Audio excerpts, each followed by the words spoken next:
আল্লাহর হাবিব সাল্লাল্লাহু আলাইহি ওয়াসাল্লাম বলেছেন, আস-সাওমু জুন্নাতুম মিনান নার। রোজা হচ্ছে জাহান্নাম থেকে বাঁচিয়ে রাখার, জাহান্নাম থেকে বেঁচে থাকার জন্যই রোজা আমার আপনার জন্য ঢাল স্বরূপ হয়ে যাবে। এই রোজা আপনাকে আমাকে জাহান্নাম থেকে বাঁচিয়ে রাখবে। কিন্তু যদি এই ঢালটাকে কেউ ছিদ্র না করে ফেলে, এই ঢালটাকে ছিদ্র করে ফেলে মানুষ দুইভাবে, কয়ভাবে? জোরে বলেন কয়ভাবে? জোরে কর না, কয়ভাবে?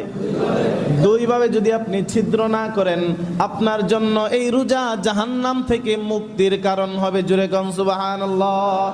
আল্লাহর হাবিব সাল্লাল্লাহু আলাইহি ওয়াসাল্লাম আরো বলেছেন, গুফিরাল্লাহু মা তাকদ্দামা মিন যামবি। আল্লাহ সুবহানাহু ওয়া তাআলা রোজাদার ব্যক্তির জন্য, আল্লাহ সুবহানাহু ওয়া তাআলা রোজাদার ব্যক্তির পিছনের সমস্ত গুনাহগুলোকে মাফ করে দেয়। সুবহানাল্লাহ।